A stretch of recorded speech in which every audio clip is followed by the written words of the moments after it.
One of my father's friends also even thought that bananas grow on Christmas because they would only get bananas on Christmas. What year was it when you arrived to in 9. culture shock? Was it a culture? Oh my God, I hated it. You hated it. I hated it. Why did you hate it? I hated I cried for every single day. I went there the first Deutsch lesson. Oh my God, did not even understand what they were. I was crying. I was like, what did I do? I hated everything. I woke up crying. I wanted to come home. And my parents said no. So they said, no, you cannot come back. So I am also stubborn. So I said, you know what? If I can't come back, then I'm going to go to China. They started talking about China. And then she lifted her head and started listening to me. She stopped writing what she was writing. It was then, interesting. Funny enough, we met on Tinder. I want to introduce our networking friend. We just met. I joined a networking group here in the Woodlands, Texas. And I came across Miss Blaga. Here she is. Blaga is, we're going to talk about Blaga because her craft, what she does, is fascinating. We're going to talk about it. Blaga, you're from Bulgaria. Correct, yes. Bulgaria reminds me of really good feta cheese. Mm-hmm. Yes, and yogurt. Yes. Which is actually like... Which is our favorite. Well, it's probiotics. It's kefir. Mm-hmm. And Blaga is actually one of your country's prime ministers in the past, right? Or president? Blaga, no. No? Okay. No. I thought or it maybe was. I don't know about it, but no, I don't think so, no. We'll have young Mike check that. Yes, please. Anyways, thank you for joining us. Well, thank you for having me. Absolutely. I want our audience to get to know who you are. All right. So I'm going to ask you, first of all, tell me about your story. How did you, were you born in Bulgaria? And what led you to come to the States? How did you get to Houston? Let's start there. Okay, I'll try and be concise. So I was born, and you will know my age, 1990. Why I say that, it's because it was an interesting year. That's the year when Bulgaria was no longer part of the SSSR, the Russian. Yes. Mm-hmm. So that was an interesting year because even in the next couple of years, there wasn't much in Bulgaria during this transition. Okay. Even if you had some money, there was nothing to buy. You would go in the stores and there is nothing on display. Wow. One of my father's friends also even thought that bananas grow on Christmas because they would only get bananas on Christmas. Oh my gosh. My aunt, for example, would sew clothes for me from bedding. So it was just nothing there. There was nothing there. Reusing, repurposing. Yes, reusing, repurposing, electricity shutdowns, just a very big transition period. Economic turmoil. Oh my God, That's yes. basically the country went broke. Yes, and nobody knew what was going on. And it took a couple of years. Now Bulgaria is obviously much more developed. A lot of companies, especially from Silicon Valley, they do outsource in Bulgaria as well for IT talent. Yeah, like virtual agents. Yes. A lot. Yeah. A lot. And a lot of Bulgaria is now also part of the EU. And one interesting fact is that a lot of companies, including some of my friends who still live in Europe, they do set up their company in Bulgaria because Bulgaria has a flat tax on corporations that's 10%. So they're incentivizing other countries to come do business in Bulgaria to boost their economy. Yes, and it is developing a lot, very different to what it was 30, 35 years ago. Good. And with that transition, people started to travel more. And then opportunities for younger generation to go and study abroad became more common. And with going with the EU, it also opened the doors for us to go and study in countries like the United Kingdom and have the same student loans as if you are national.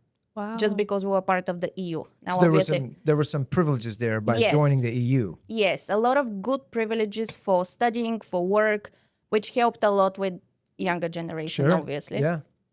Now, the UK is no longer part of the EU, so that's a different story. But at the time when I was finishing high school, my parents wanted me to go into medicine or architecture. They even found private tutoring for the capital and all of that. The reason why I went to study in the UK, it's because my friends went to study in the UK. So you went and studied in the UK. I did. What year was it when you arrived to in the UK? 2009. Culture shock? Was it a culture? Oh my God, I hated it. You hated it. I hated it. Why did you hate it? Tell me. I cried for every single day. You missed home. I missed home. I missed family. When you grow in a small town and you in a high school that doesn't do bullying, you enjoy your life. You have your friends. It was almost kind of the TV show Friends, where when you go to to a specific coffee shop opposite our high school, there is always somebody there already sitting. It was just such a good environment. You felt like home. Yes, Family. it was home. Yeah. It was home. Yeah. You didn't need You to. felt accepted. You were Yes. honored. There was just it was lovely to be there. Yes, and you go to your village house, and then you eat fresh fruit and chickens and all of that. And Oh, your own food. Yes. That you grew up with. Yes. The smell of your I'm food. sure Oh my UK God, was everything. a shock. Yeah, it was horrible. Where did you end up in the UK? England or? Yes, so I did go to study in Nottingham University. When you apply for the UK, you have a choice of 5 universities maximum you can apply, or at least that's how it was when I was applying with a specific program. And my father made me study German at high school. I hated it. Deutsch. But I still signed up for Deutsch with management, and the only university that accepted me was Nottingham University. Okay. That's because I signed up with a language and I didn't have enough credits Sure. that I didn't know. But you got time. your foot in that way. I got my foot in. Yeah. I went there the first Deutsch lesson. Oh my God, did not even understand I was crying. I was like, what did I do? I hated everything. I woke up crying. I left crying. I was crying to my parents. I even emailed the director of my high school complaining about, I was just crying out. I hated it. Yeah. So then And on top of that, there was the culture shock. There was Yes. bullying. There was complete different paradigm. It was. And even though the UK is very welcoming, I did not see any type of bullying. Okay. It was more about the cultural shock of going from something small and familiar to going somewhere where it's a very different culture and it's a very different way of life. And it's the first time you're alone. You don't have your friends, you don't have your family, you don't have anything. The language, and also I have an accent as well, but they do have an accent too. And when some of the faculty sure. that's from Scotland or somewhere, like, I don't even understand No. what you're saying. Yeah, But you knew Scotland English. accent. I Yeah. did. But not I the did. accent. Yeah, I but mean, the Scottish accent is Oh so my God. heavy. even for myself, Yes. I barely. I only sometimes- understand it because my grandmother was Scottish. It's hard. You need to get used to it. It Okay, takes so a- you're there. You're doing school. How many years are you there? So the long story, I was crying every day, Okay. and I wanted to come home, and my parents said no. So they said, no, you cannot come back. So I am also stubborn. So I said, you know what? If I can't come back, then I'm gonna go to China. They had my mom didn't talk to me for a while. They said, we're sending you from Bulgaria to a developed country, the UK, where you can study and get educated, Right. and now you wanna go to in their eyes, China was even less developed Less than developed, Bulgaria. right. And to go there, you don't know the language, you don't know anything. I said, you know what? You don't let me come home, then I'm going to China. Right. So I did go to China. I went there for You 6 actually months. did go to China. I did go to China for 6 months. Wow. And I loved it so much, I stayed another 6 months. So the good thing with Nottingham is that they have a campus in China and one in Malaysia. So as a Nottingham student, you can go on an exchange. So you can spend 1 semester in one of these campuses. Incredible. And then come back to the UK. And it's the same university, it's the same modules. So it transfers. Amazing. That's that a good was amazing. strategy. Yes, it was because 'Cause I you was you're- pissed off at them. Yes, because of that, you were rebellious against your parents. You said, I'm going to do my own thing here. Nottingham had a program. So you're coming into China as a UK Yes. person. Yes. So that's actually a really good strategy. It was a great strategy, but I wish I could say that that's how I planned it. No. It was just things worked. Things worked out that way. Things worked out So that Right. way. what was so different about China that you liked Everything. it better than the UK? Culturally, it was probably more akin to Bulgarian. Yes, it was very much more similar to Bulgaria.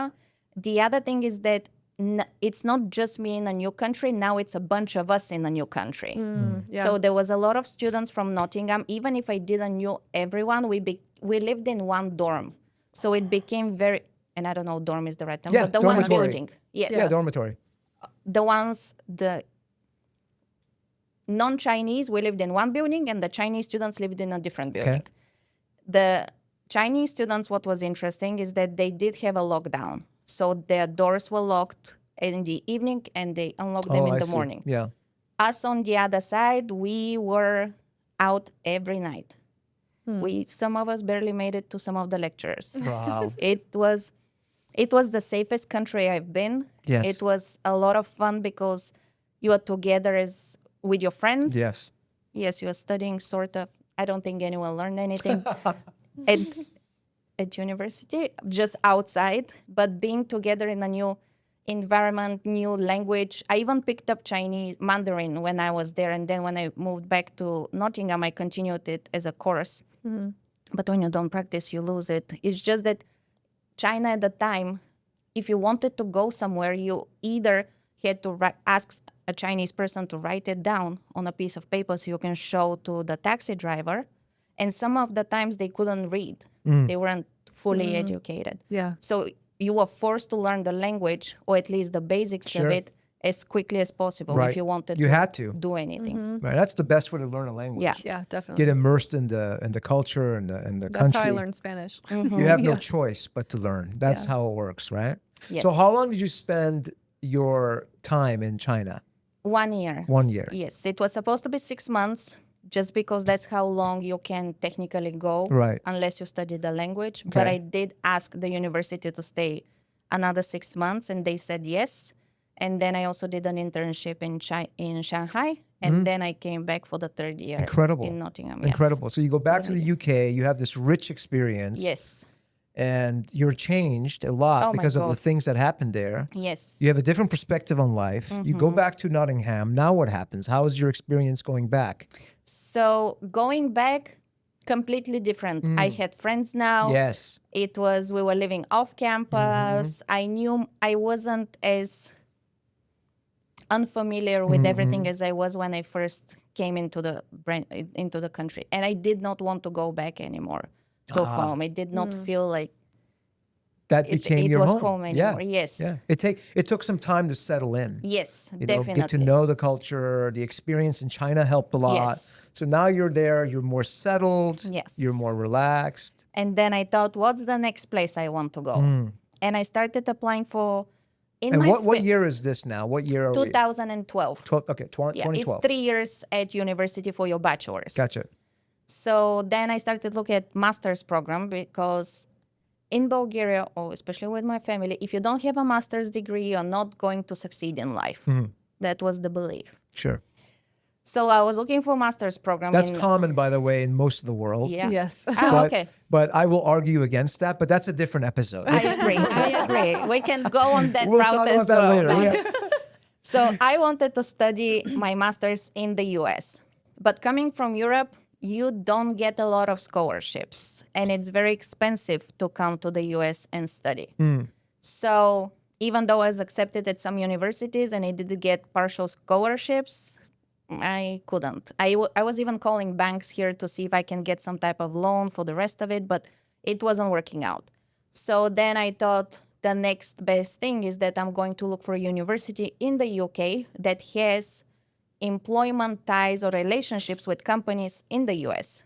So that's how I found about UCL, University College London. And at the time when I applied, it was the 4th in the world.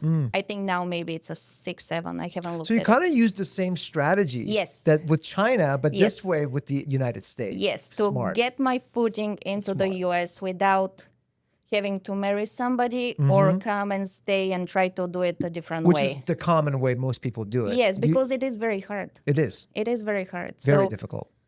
I had all my eggs in one basket. I wasn't even applying for jobs in the UK.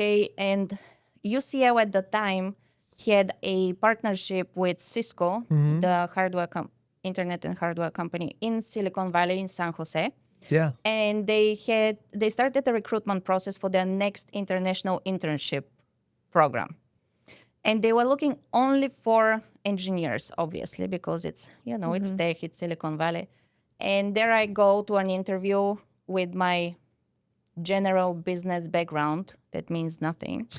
But I'm talking about my and I can see that the lady at the front, she didn't even lift her head when I sat down. I just said hello. She said, tell me about yourself. And I didn't even know where to begin. So I started talking about China. And then she lifted her head and started listening to me. She stopped writing what she was writing. It was interesting. I thought it was interesting. And then she picked up her phone and she started texting. And I was like, oh my God, as I'm talking, I'm thinking this is just going from bad to worse. And suddenly, two gentlemen walk into the room. Yeah. And then she tells me to say the same thing to them. So I start saying this. I don't know what's going on at this point. So the gentleman that came in, he was the VP of engineering, but he was also the VP of the international internship program.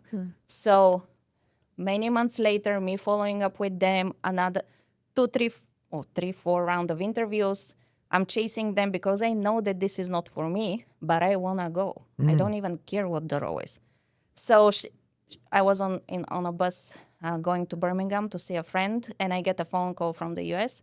And it was the same lady, and she said that they loved me so much that they will create a role for me on the project management side, on the admin side, to work with them on the program. I was so happy because there wasn't a role for me. Going into the interviews, I knew there wasn't a role for me, but I wanted to go. I did not care how I was going to go. I think I want to stop for a moment and say something that I can reflect on this, because I'm always going to give you a spiritual angle in this show, especially. Nature loves courage. Another way to say that is, in religious language, God loves courage. And it took courage for you, fortitude, to say, okay, you don't want me to come back. Well, I'm going to do this. That took courage. That took fortitude. I think that caused the universe to give you favor, to give you good luck. And so you go to China, you have this incredible experience. It heals you in many ways. You start to build connections. You go back. Now you're in the United States. And the one thing that made that pattern interrupt happen with that woman on the interview was when you said, I went to China. Right? Because from the perspective of somebody hiring, I would have done the same thing. I would have said, you're a girl from Bulgaria who went to the UK. How the heck did you end up in China? I like you. There is value here. Yeah. And you can shore that up to courage. And so the lesson here is you don't need to plan everything. Sometimes things need to just be spontaneous and it needs to flow. With the flow, what I call the flow of the universe. And you were able to do that. So I think that's fascinating. And I just wanted to stop right there and say, man, that was inspiring. So whoever's listening. It is true. It is true. If it wasn't for my experience in China, they would not have been much interested. There's so many students with management degrees, with business degrees. And for Silicon Valley, that's not a strong point. Right. Especially right now, because you didn't know that back then. But geopolitically speaking, in 2026, China is the United States' largest rival. And competitor in the tech space. You know, so you fast forward from 2012, 2015, 10, 11 years later, your experience in China has value. Yes. So much. So much. So much. And your parents couldn't have known that. Oh my God, parents were so proud. Fine. Oh yeah, in retrospect, they're always proud. They're always proud. Oh my God, yes. Hard to please. Now that everyone goes to China, it's a normal thing. But when I wanted to go, it was even their friends were, because Bulgaria is a little, we're a little judgy of everyone around us. We think we're the best. Yeah, I think I mentioned this to you. We all, even the Polish, they think they're the best. So when they heard, she's going to China, it was like a step under the UK. Of course. It wasn't viewed as enrichment or... There's an old saying, when you first start out, they think you're crazy. But when you make it, they think you're a genius. And that's what happens. Yeah. It takes courage. Oh, it does, yeah. All right, so you land this position with a U.S. company. I want to know how you got into what you do now. That's also a little long story. Okay, well, you're going to have to give us the skinny version. Skinny version. Okay. Year by year. But no, keep going. This is I want to It's know. interesting, Yeah. though. I It's like very it. interesting. So I did go to Silicon Valley in San Jose. I had a contract for 1 year. And at the time, I did want to stay. Oh my God, I loved it. At 2013, coming from Europe, seeing California for the first Central time, and California. specifically Yeah. Silicon Valley. Silicon Valley. The weather, you don't pay attention to noise outside, politics or anything that's No. going on. You're just very happy to be in this little bubble Yep. and have that exposure from Europe. Cisco did apply for a work visa for me to stay longer. However, work visas are also on a lottery base because there's so many people applying. There's so many visas they issue every year. So it does become a lottery. And I fully understand it that my background was in business. And of course, they would prefer somebody with an engineering degree, somebody that can work in Google or other like better companies in a way. So I had to go back. Funny thing, my manager, who continued to like me even a year later, she did try to set me up with her son. She was like, "You can stay in the country. You guys can get married. If it doesn't work out, you separate, Sure. but you get your visa." I'm like, I don't think that's how I want to stay. Yeah. I really wanted to stay, but that wasn't for me. So I moved back to the UK. I cried my whole way. I've been crying a lot, as you can tell. So I moved back to the UK. That's where I met my husband, now husband. In We the were UK. just dating, yes. And the year that I met him, the year after, I started 2 years in a row, I applied for the diversity visa lottery. This is the lottery that Trump just stopped. I understand why he stopped it, because for the diversity visa lottery, there is only one condition, and that is, what is your passport? What's your nationality? And do we have enough people from this country here that you can apply? Right. So you can imagine Bulgarian passport, not many Bulgarians in the US. So we could always apply for the diversity visa. What I think they could have changed a little instead of removing it is filtering it more with education or background. There was it was just based on your nationality. So I did apply that way. And on the second year, I got it. Good. So that's how I came back to the country. But in the meantime, in the UK, I met my More husband. luck. Right? It's like, And you met your husband in the meantime. Right? So. So now your husband he's born and raised in the UK, or is he also Nope. a Bulgarian? Nope. He is from India. India. I correct? Nice. Yes, he is from India, from Punjab. Punjab. Yep. Punjab, by the way, factoid. Punjab. It's a Persian word. Oh, Punj is panj, five. Ab is waters. So there's 5 bodies of water. Punjab. wow. Yeah, Very interesting. pretty cool. See, But I keep didn't- going. Yeah. Yeah, so he's from there. Yeah. We met, funny enough, we met on Tinder. Tinder Nice, that yeah. later became a whole thing. I Yeah. have no idea. I just hear from single friends about Yeah. what has Later become it from became more of a Yeah. meat market type of Yeah. thing. Yes, I hear things about Yeah. that. So, but that's where we met. That's where you met. Yeah. Which That's is where- common. It was back in back even now, then, I think, you know. yes, I feel there was another one that I used to call fish and chips, but it was plenty of fish in the UK. That was like, I thought it was a plenty, fish and Something like chips. that, yeah. Yeah, there were just so many Different apps names. for Yeah. meeting Yeah. people. Yeah. And we were just dating when I got the green card. Yeah. So I told him, bye-bye. I'm not staying. Yeah. I want to go back. So I moved. He said, no, we're not separate. I thought we would separate because it makes logical sense. Sure. I'm going in another country. I need to settle down. Yeah. And you're staying here. Yeah. You're not moving. We can't have a relationship on the internet. Okay. No. Just forget about it. No. I need to have physical contact. Yes. Like I need I'm to. not into that.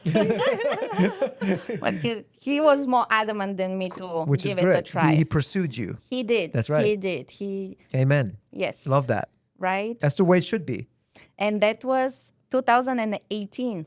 Oh, wow. So I moved to the US, to San Francisco. That was the only place I knew from whole of America.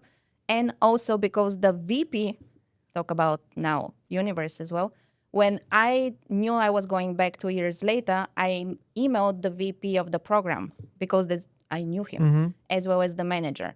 And I always kept in touch with them because I told them, I'm coming back. I don't know how, but I'm coming back.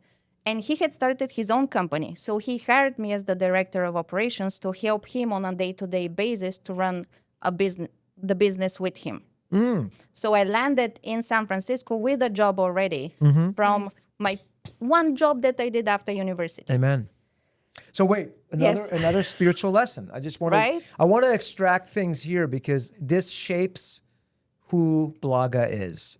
The decisions you've made in your life have ginned up to what most people would have done. They would have capitulated and said, "Yeah, I'll just marry your son because I want to be here economically. It's wise." You didn't do that. You know, you went with your instinct. You went with your intuition. You're like, I'm not going to do that.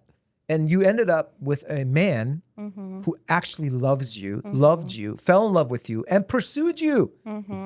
And again, morally speaking, you made a decision that was honorable, and you developed more luck.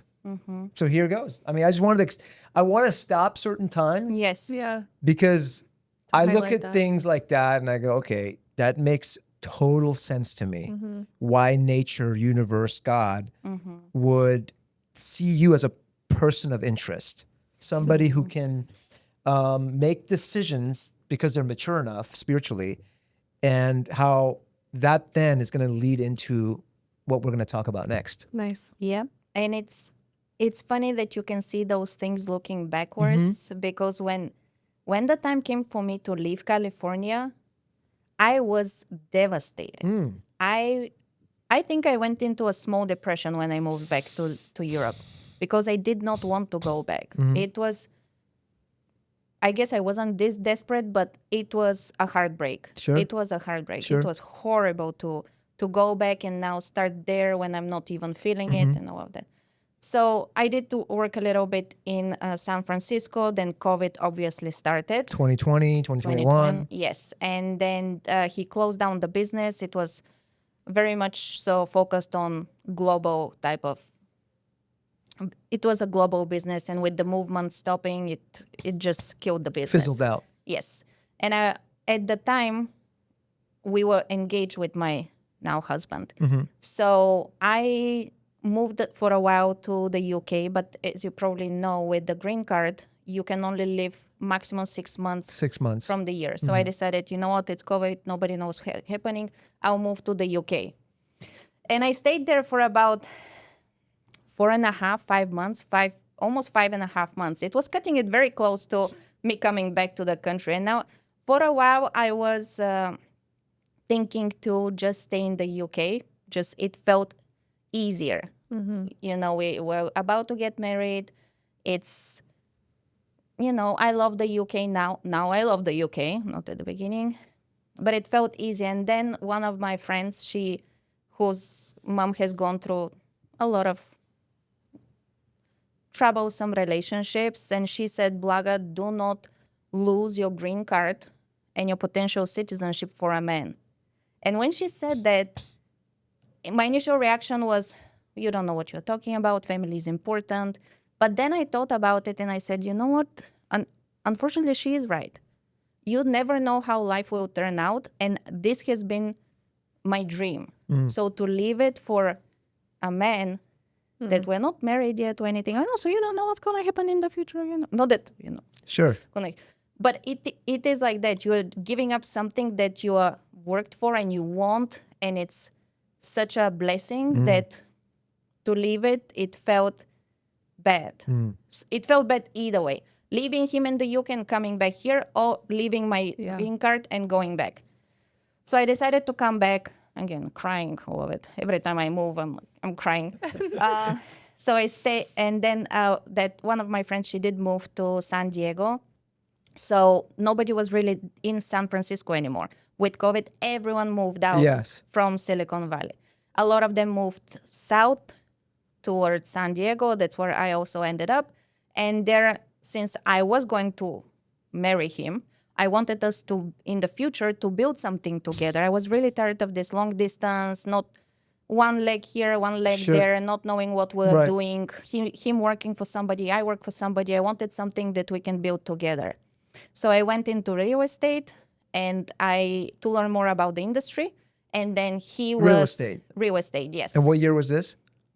2010. 2021 to 2024. And this is in the San Diego County area. Yes, San so Diego North County. County, like All of it. Oceanside, Oceanside Carlsbad, down to Chula Vista. Chula Vista. Okay. Yes. So I told you we're from Temecula, Yes. right? Okay. Yeah. So 15 freeway. Yes. Okay, cool. So you were over there doing real estate. Yes. Now, who would you use for your broker? Who was it? Who were you using? Several different ones, probably. Yes and no. Okay. So that's where another strategic thinking A pivotal came through. moment. Okay. Yes. What's going on? So I always work for tech companies, and I knew that I wanted to go into real estate, but I didn't want it to be a traditional agent. So I looked for tech companies in the real estate world, and one of the companies, again, serendipity.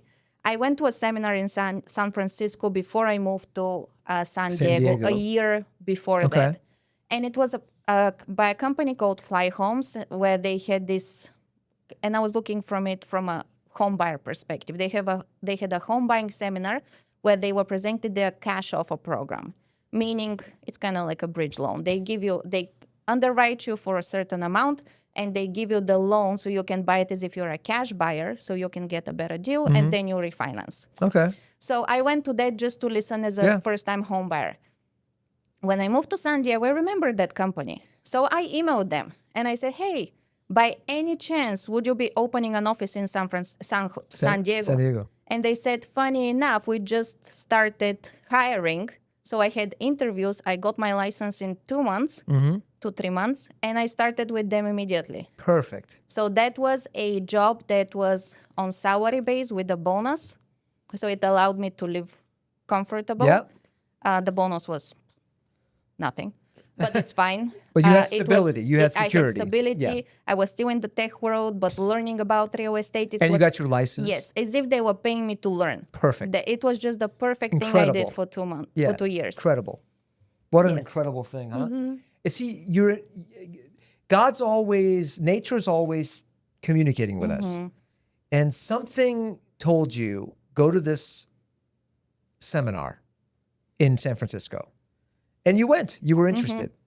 And maybe immediately you didn't get anything out of that. But for some reason, you were there, you went, you listened. You listened to your intuition. And there was a seed that was planted, you see? And then you come to, San Diego, and then bingo, see? And that's the seed that was planted. Yeah. And when we look back in life, in retrospect, I mean, I'm much older now. And when I look back in hindsight, all my life was constructed that way. Yeah. It's just all a big, beautiful story. Knowing that now, though, I'm able to trust more. I'm able to allow myself to be led. And I'm not forcing life anymore. And I'm content. And that changes my vibration. And when your vibration changes as a result of this, you no longer have to, chase after happiness. You are happiness, and you attract things that need to come into your life. It's a very beautiful thing. Oh my God, yes. So I'm reflecting on your story because it's very akin to our stories. Definitely, yeah. Okay, so you're there. Let's keep going. This is fascinating. I So love it. Blaga, you're there in San Diego up till 2024. What was your approach with real estate at this point? Were you selling? Were you a seller's agent, buyer's agent, or was it something uniquely different? Well, she said it was on the tech side, so Well, Tell us about the that. company. So here, where tech companies, they like to use big words such as revolutionize and change, and yes, they do have the technology, but sometimes you do need to know the industry as well. Right. So understanding how real estate works, I felt they could have hired more real estate seasonal agents that know how the market goes. I was pretty new. I was on the buy side. If somebody wanted to sell, we were heavily focused on the buy side because we had that cash offer program. And during COVID, as you remember, all the interest rates went down. So everyone wanted to buy. It was free money. Money was free. Everyone needed the purchasing power. Absolutely. And it was a perfect program for the time.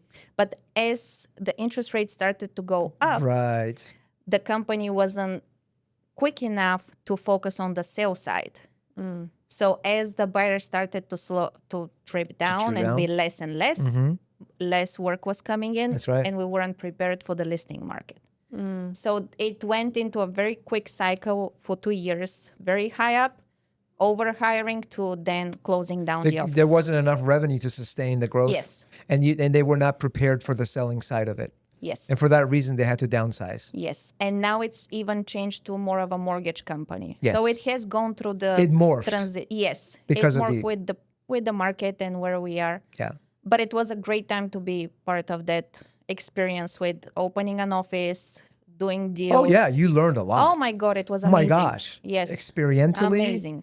Beautiful. You own that now. You have all this Yes. experience. You got your license. Yes. Okay, 2020. Now you're with your husband now in San Diego? Nope. My husband was still in the UK. So we got married 2020. Then COVID hit. Everything was put on hold. We couldn't even apply for a green card for him. So I was still in San Diego at the time. And 2024 is when he got his interview. And at 2024 is when I moved to the Woodlands. You came here to the Woodlands? Yes. So Cool. All right. How did you end up in the Woodlands? I Now, want to why know. did you come to the Woodlands? How does Houston work into this? And tell us a little bit about that. So I don't like Houston as Okay. a town, but I love the Woodlands. I came to Yeah, visit. That makes sense. And I thought this was such a breath of fresh air. Yeah. Now, having lived in California for so many years, Yeah. you start to notice more things about Oh, yeah. politics, about the way things are run, yeah. about what you can own. It opens your eyes more and more. You're Yes. no longer coming as a European, enjoying the California weather and beaches and the palm trees. Now that you're thinking about settling, you're paying more attention to other things as well. Income Cost of tax. living, taxes, Yes. many things. And it's a lot of crazy as well. Oh, yes. Oh my God. Yeah, we know. We know. We were there Yes. 18 years. Yes. And it felt like it kept getting worse and worse. Yes. And I felt myself complaining more and more. Yes. And I didn't want to complain. I don't believe in people who complain about things continuously and they don't take any action to change it. Yeah, So I wasn't going to be part of that type of person that I group don't like. of people. Right. Yes. Right. So then I thought, what's the opposite of California? Right. Texas. Texas. Texas.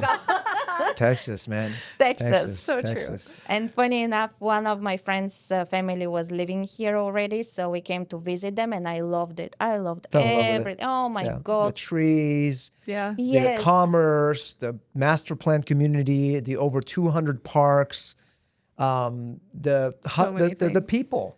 Yes. The Southern hospitality, people are kind, they make eye contact. I mean, I could go on. They actually opened the door for you. They do. And my kids started saying, yes, ma'am, no, sir, and all this. And I'm like, I like that. That that's how I wanna raise my Well, that kids. conveys love. It does. You can't be And over, respect. right. I mean, you can't be overly casual. There should be some level of Something. mannerism. And, Right. and I think Texas still has that. Yes. So that's pretty cool. So It was, yeah. Yeah. So I came, I visited, and since then I did not want to go back Yeah. there. And that's how I moved here. Okay. And then my husband moved as well. 2024, end of May, August, we started the business here. We opened the business. Let me say that we opened the business. Okay. But for him, it was new. For me, it was new. I started going to networking events, and some of them are quite intimidating with the amount of people you have to refer. And at the time, I was very honest. I said I didn't even know anyone. How Yes. even if I want to recommend you, I don't know anyone Yeah. yet. I might not be good Yeah. for you at all. Yeah, I'll be honest with you. Yeah, And it's very time consuming. A lot of those types of the Yes. ones we know of, it's very time consuming. And what some of the unintended results of that is you get people that are forced to give leads, and they give you really not leads. It's not sincere. They're not. Yeah. Yeah. Yeah. So there's perils to that. yeah. But this is perfect because we're right at the middle Yeah. of the show. Now we want to plunge into how you got into this specific industry for our audience, what led you to it, and more about that and your grand opening and those Yeah. things. Yeah, so it was my husband that led us into this business in home remodeling. So home remodeling is your business, you and your Yes. husband's business. And Yes. what's it called? What's the name of the business? Dream Work Renovations. Dream Work Renovations. Yes. Amazing. Okay, cool. And are you general contractors? We don't. I personally don't like to say that because with general contractors, technically you don't need to have a specific skill. You can just be a normal person on the street and go and find trades and then make the projects. And then you're outsourcing you're everything. outsourcing and you're subcontracting. And That's not if the you- case with you. no, that's not the case with us. My husband Suk, he's the one who does the actual work, especially when it comes to actual craftsmanship. So he's a handy. He's handy. He's wired beyond that way. handy. He has the skill set. What's his background? Curious. 23 years he has done construction as well as remodeling in London, in the UK. The past 5-6 years, the company that he was working for grew a lot. And as you can imagine, when a company Construction grows, company. yes, construction company, and they hire more and more subcontractors, the quality starts to go down. Go down. Correct. The more in-house you have, the better quality you Yes, have. the more control you have You have over more contact. yes, of happy customers, so making sure that even if something is not quite right, it's an easy conversation. So interesting because in the insurance world, I do commercial insurance. We do. When we have a general contractor and we're writing up an application, the more the general contractor, the GC, outsources, the higher the risk. Oh yeah. So it corroborates with what Because there's Blaga less said. control. yes, And the less that there's subs, the less the rate because the less the risk. yes, So it really corroborates with what you're talking about. That's pretty fascinating. yes, So Suk, S-U-K-H, that's his. So he's got all this skill and he's very, very wonderful with his work. yes. And so you guys teamed up. Yes. So the past 5-6 years in London, what he was working on was that his boss would send him to all the different projects where clients were not happy or where the general laborer couldn't complete the task because they don't have the skill. Because of his efficiency. Yes, and you do need the skill for certain things. Even people think they can do stuff at home and they start doing it and they realize that either they don't have the right tools or they don't have the right. That's Yes, me. yes, That's you. me right here. Yeah. My daughter went to a little fun time in the attic Oh, yeah. with her friend and, stepped on the, what do you call it? The drywall. The drywall. The ceiling. And I thought, there's a hole there now. I'm like, I can do that. I'm like, no, I'm not going to do that. I don't have the tools. I don't know what the hell I'm doing. I'd rather pay somebody to see Yes. it done the right That's what we way. ended up doing. Plus Yeah. my time. I'm an Exactly. insurance broker. I'm not a handy guy. I'm just not Yes. going to do it. Yes. But yes, to your point, you're right. Yes, so it makes so he was going from project to project to either finish the final touches that required actual skill, or he was going to clients who were complaining about how the work was done, Yeah. and he wanted somebody to come and fix it. So he was dealing with clients that were unhappy, not with him per se, but just with the company or the Yeah, yeah, yeah. experience. And then for him So to the fix boss, it with the client, the yes, boss sent his best guy yes, to go and fix the issue Yes. Mm-hmm. and make the customer happy so that the company's word of mouth isn't bad. In Yes. fact, he can turn it around and get actually a good 5-star review because whatever happened has been rectified now. I love it. It's Yeah. perfect. So that's how he grew. He developed his skill, but then he also developed the ability to manage people, understand how this industry work, all the scams the that are reputation that he happening, the created. reputation, talking to customer and explaining how what's an issue, what's not an issue, and kind of the educational part. Brilliant. Genius. So you come to the Woodlands, you're like, hey, we have some value we can bring to society. Let's do it. So you now are in business. And tell us about that. What is your approach? And what is some of your specialties? And you say remodeling, right? Yes. Is it structural remodeling too? And tell us about the extent Yeah. of that. And before I jump into that, when you say the reason why we did start the business is it was a condition for me to him because we continued doing long distance with COVID and everything so long. I almost did not come back to the country and lost my green card. So I said, if I'm doing all these sacrifices for a man and for you in general, but for a man, I need something. I need to know that you and I are going to make it. Yeah. That we will need to create something, we need to build something, and we need to make it work. I don't care how, I don't care what it is. So when we did get together, we just put our skill set into, if you look into a coin, how a coin has two sides and they don't really see each other. That's how we are in the business. That's how we are too. He's, Yeah, we're a couple. We've been running our insurance agency, Fadaie Insurance, for 20 years. yeah, And we've done it successfully and raised a family there you go. and have a successful marriage. So it is possible. It is But there's possible. two sides of the coin. Yes, There and is. they don't cross so much. Nope. So he stays in his field where he's dealing with the customers directly, Yeah. with the projects, with the ordering materials, all of that. And I stay on the other side. That's exactly what where we do. Admin is, Yeah. marketing. Yes, so you get it perfectly. 100%. We're a living testament of Yes. that. Yeah. So And I'm happy to hear that because I see it around me. Sometimes marriages don't continue. it's rare. Yeah. Yes, and I also think it's a little cultural too. In my country, divorce is not a thing, and so Yeah. in his culture either. You have an Same. argument, you don't split. No. Yeah. You stay together and you here. work through it. Yeah, Our bo- families are like that. Yeah, our families are like that. And we don't believe in that. It's like there's nothing you can't work through. Yeah, And whatever struggle you're having right now in your marriage, it could be looked at from a different lens. And the lens that I'm talking about is these are opportunities to become more intimate and to become a better human being. yeah, And if you endure and undergo the suffering that it takes to do that, and you lose some of your ego on both sides, you will come out of that so enriched and so much happier. And now you're stronger and you can weather the storms of the future. Amen? 100%. Amen. Yes, honestly, that's how it is. That's it. But Yeah. I've noticed here it's not the norm. It's disposable. It's very Yes. It's disposable. not the norm. Yeah, It's you're right. easy to say, "Oh, I'm done. They're toxic," or whatever words they like to Sure. use to describe a situation or a person. But it takes a lot to reflect a little, take some accountability, even if nobody's 100% right. Never. No.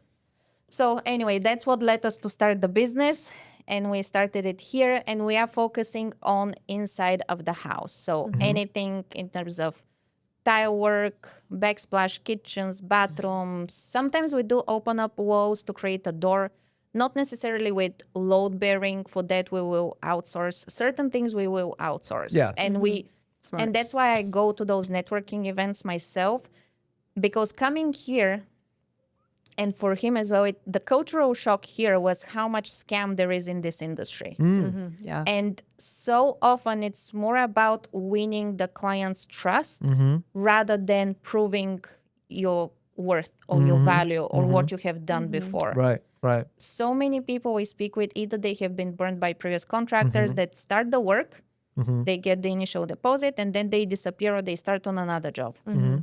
And or they just run away and they don't do Or they just anything. like outsource it to a handyman Yes. who then they get their money and they pay somebody a laborer to terrible do job. something. The job is horrible. It Yeah.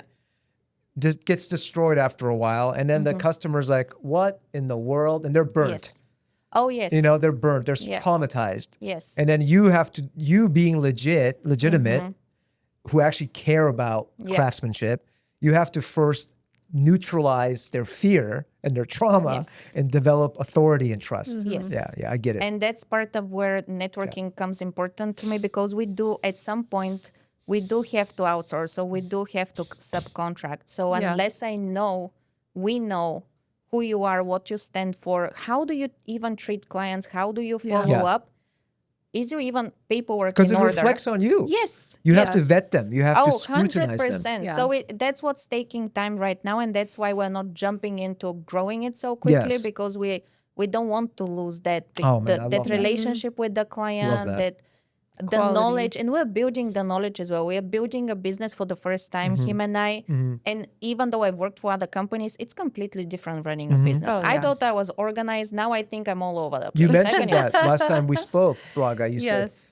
it's one thing to work for a company and do what you're supposed to do. Yeah. It's another thing to run a company. Yes. There's Well, so many because then different. you have to build the infrastructure. The infrastructure isn't automatically Yes. Frameworks. there. You don't have SOP, the systems. Oh the my God. systems in place, or the CRM, or whatever it is you're using to communicate with your client, or where you store your data. Yeah. All of that is a huge undertaking when you're starting a business.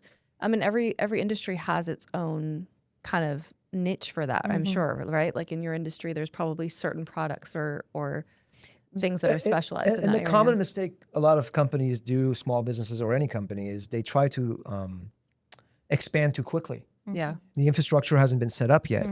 So they expand too quickly, quality goes down, and then they're out of business. Well, and that's what he experienced in the UK, where the clients were getting frustrated. So he probably didn't want to do that for that reason too. Or Oh, the yeah, he company knows from that. San Francisco, even Yeah. that, And so Yeah. there's a learning lessons Yeah. in not. I've experienced that recently, actually, with one of our vendors. We Yep. ended up having to fire them because they quadrupled in size in the last couple of years, and the quality of the work that they were delivering to us is terrible.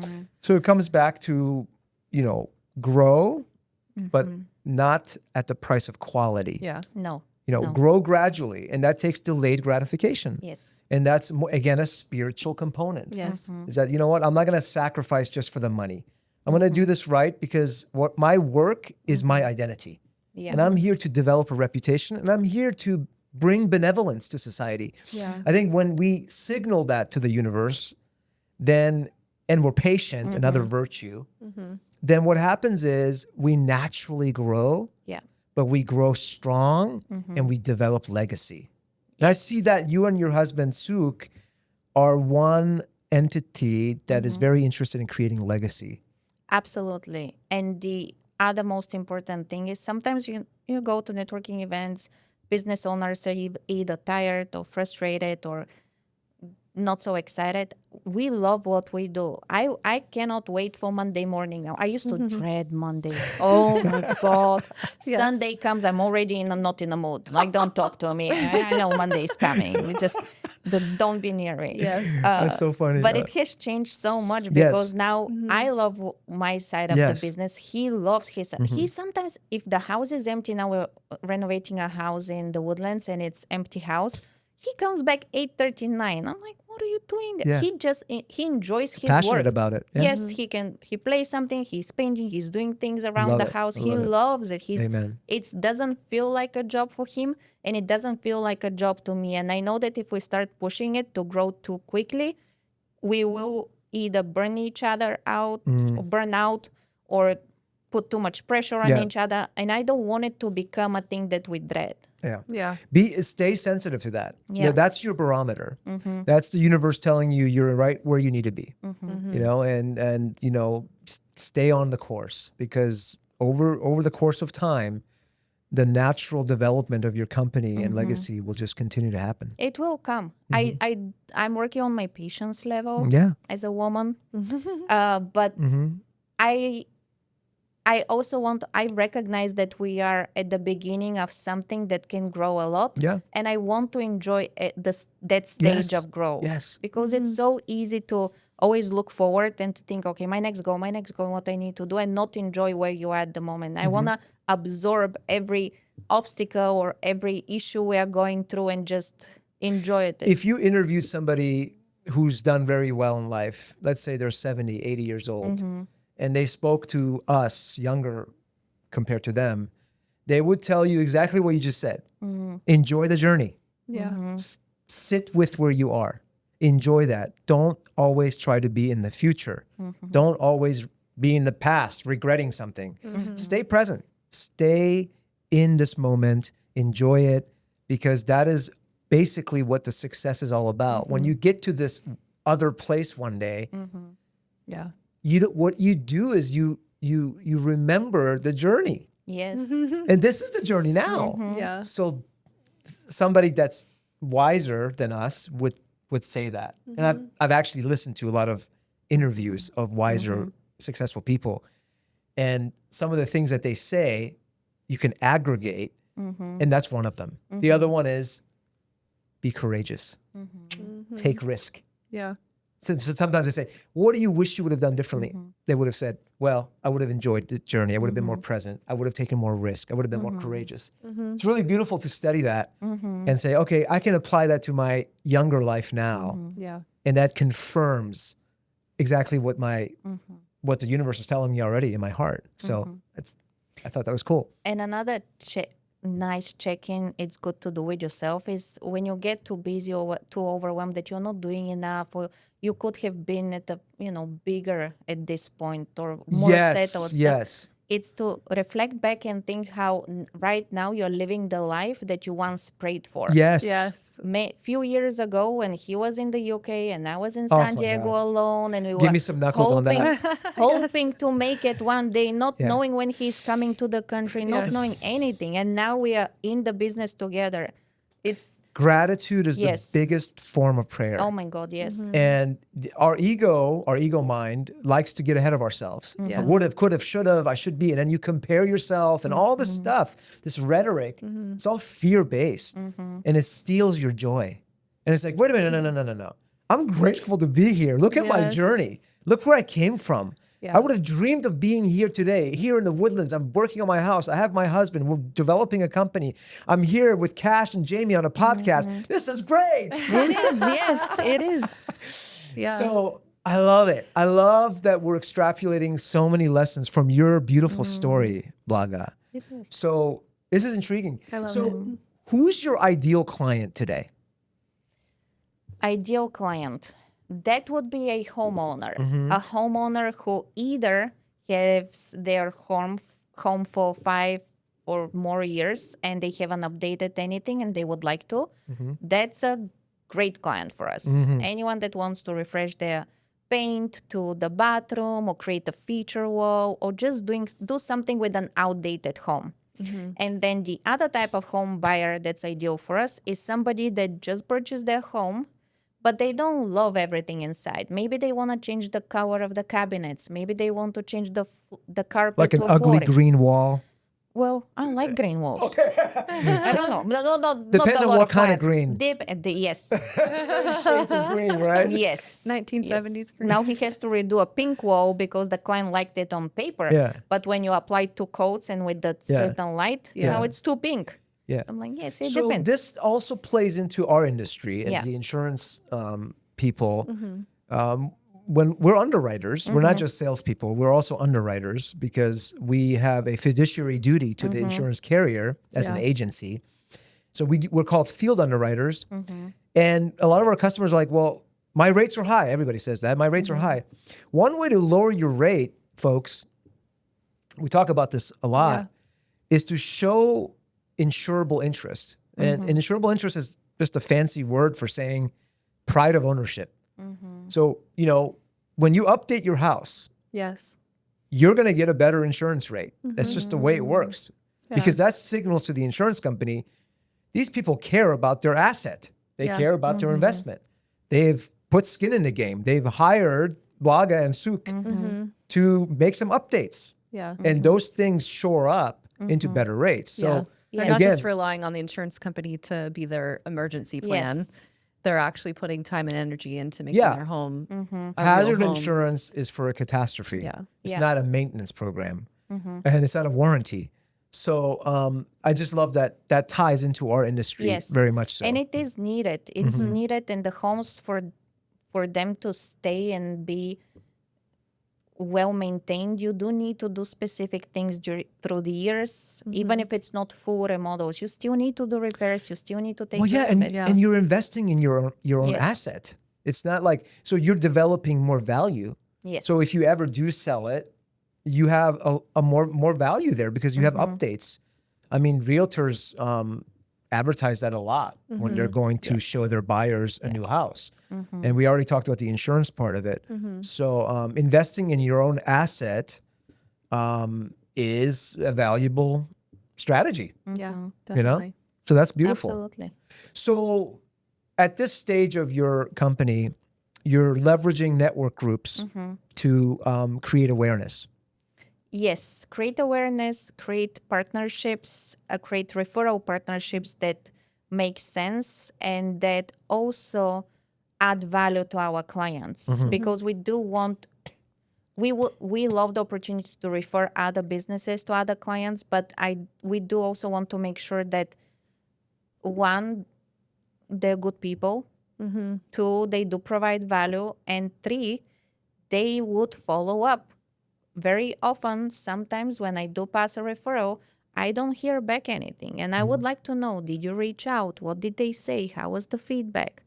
So for us, and for me specifically, it is important to Yeah. yes, refer people, but also refer the ones that you know will actually follow up and call and make the client feel as good as you make them feel. When you say refer, you mean like subcontracting, or do you mean referring like? I mean, referring, for example, I'll give you an example. Let's say we just went to see a new, she's not a client yet. She wanted to refinish her tub, and unfortunately, it's cracked in a way that we do need to replace it.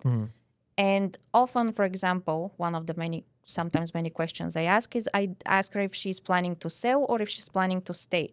Because often when we do estimates, that's an important question. Sometimes when people want to sell, they don't want to spend so much money. But if they're staying in the house, maybe they want to spend a little more and have nicer finishes.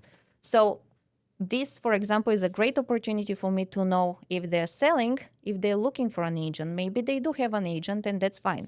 I will not push. Right. But if they are thinking about selling and they want a second opinion about what they should renovate, because I know coming from a contractor, remodeler, they would think, oh, they just want to make more money. Right. So I always tell them, if you're thinking about selling, talk to a real estate agents and see what they recommend as well. And if you don't have one, let me connect you. I know a couple. You should interview a couple of them and see who you connect with the best. And then I do the introduction. So Yeah, that makes sense. every time we go to the house, I take it as an opportunity to get to know them and Yeah. see what they need beyond fixing a wall. Absolutely. Because that's not always the thing that they need. Maybe they need something that's a bit more all-inclusive. Oh, absolutely. Life is all about the questions we ask, especially in sales. When we're developing a company, it's always poignant for us to ask questions Yes. and listen with our two ears, and take in what the actual needs are.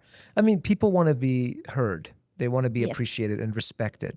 Yes. And when you go the extra mile to do that, it makes a big difference on the impression. And on the subcontractor side, where let's say we need to subcontract a plumber or an electrician or somebody else that can do things, typically the cheapest cost that you will get for the labor would be for somebody who doesn't have a business, who is just a handyman or who can just do something that's cheap and as a cash pay.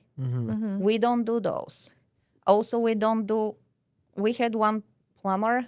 I asked him to send him his W-9, his proof of insurance, and he sent me his papers, and they all had different company name.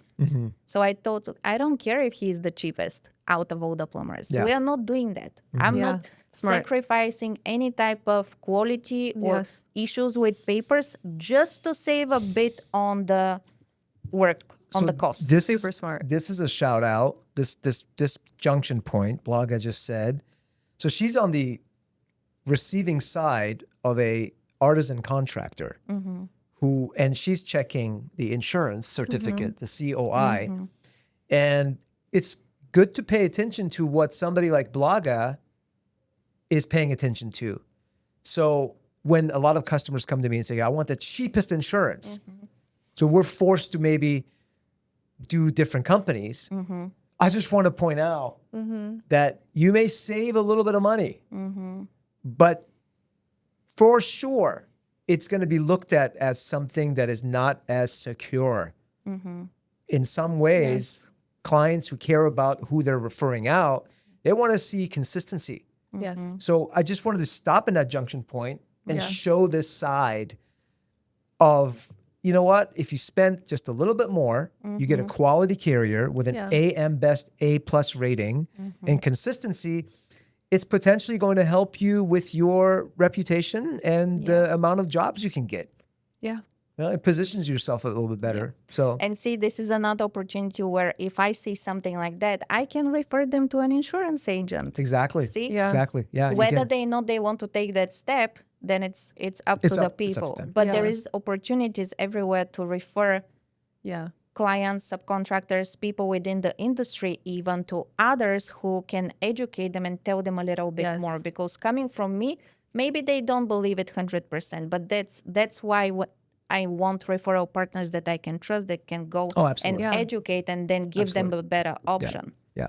Yeah, because you don't want, at the end of the day, you don't want that contractor, let's say they are a good person, they just had a bad insurance agent, as an example. then they need to be educated on that. And then that's a service to them because then they can win more jobs, right? And with trades, and when somebody's, let's say it's a plumber and he runs his own business, I completely understand that you don't have all the time that to work in the business and then on the business. So you're not necessarily aware of everything that you need to have going on. But I also appreciate feedback. So I always give feedback if I see something where could be a crack or something they can improve. So I take that as an opportunity to connect people, especially the ones that I would like to work with, and make sure that we're all on the same page so that there is no surprises from my side, your side, client side. It just keep it simple. So smart.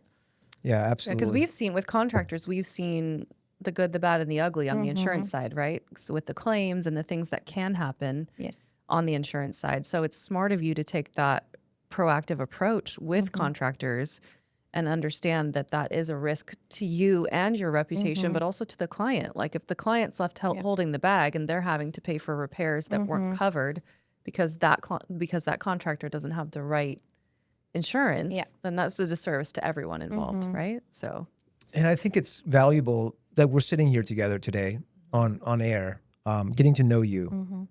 Something about physical contact, getting to know a person's story, their background. In a digital age, getting to know their background, their story, it tells a lot. And from human to human, like I'm compelled to work with you and your husband. I want to support you. You're like family to me now. Yeah. So who am I going to refer out? I'm going to refer out Blaga and Sue. Yeah, definitely. And so that's the value I got out of this. And quality is important. Peace of mind is important. Trust is imperative. And that's what we're trying to create here with this podcast is just getting to know our community, helping each other out, and then proliferating this message. So if you're listening in on this episode, Blaga, where can people find? Tell us about where people can find you, how they can contact you, website. Give us the whole thing, because I know there's a lot of people that are working on projects. They don't know what to do. There's too much information. They become more.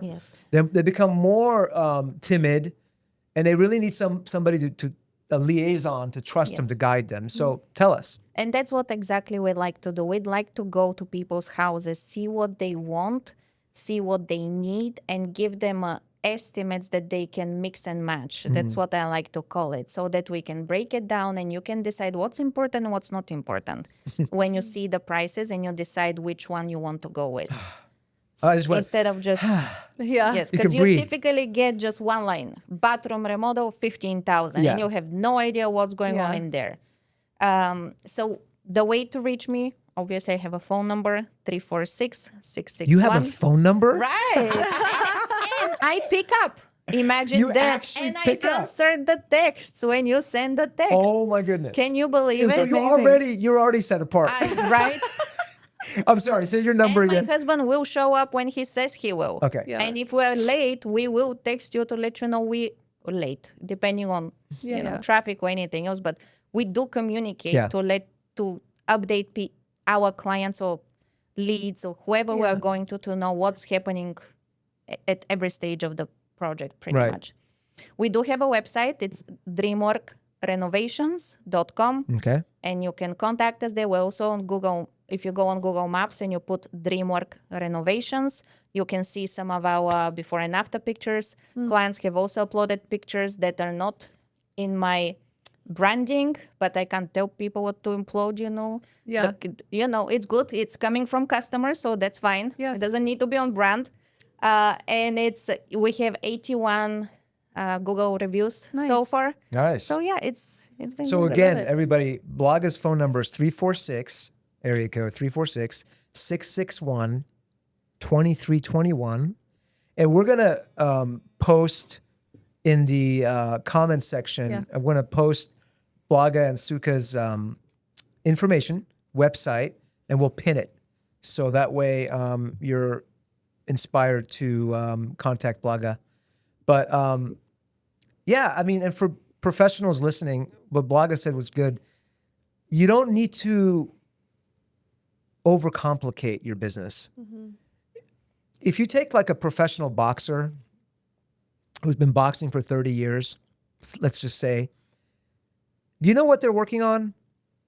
They're working on the basics still. They're working on perfecting their jab, and it's the things like picking up your phone, calling people back, showing up on time. You can be late, but show up, and Communicate clearly. As basic as that sounds, most companies and professionals fail in that area. So if you want to better your company and your business and your craft, work on your jabs, work on your basics. Yeah. So Blaga, thank you so much for enriching us today. Fascinating story. We're so intrigued with you and Suka, and we're rooting for you. And we'd love to hopefully have you back on the show one day. Oh, I loved it. It's my first podcast. I loved it. What an honor. Yes. We gave Blaga's first experience in podcast. Excellent. Yes. Well, we'll definitely have you, and maybe we'll have your husband next time come by. That'd be and fun. give us an update on DreamWorks, the company. Yes. Okay. Sounds good. Thank you. Thank you for having me. Yes. It's an honor. Thank you. Thank you, Blaga. Thank you. Awesome.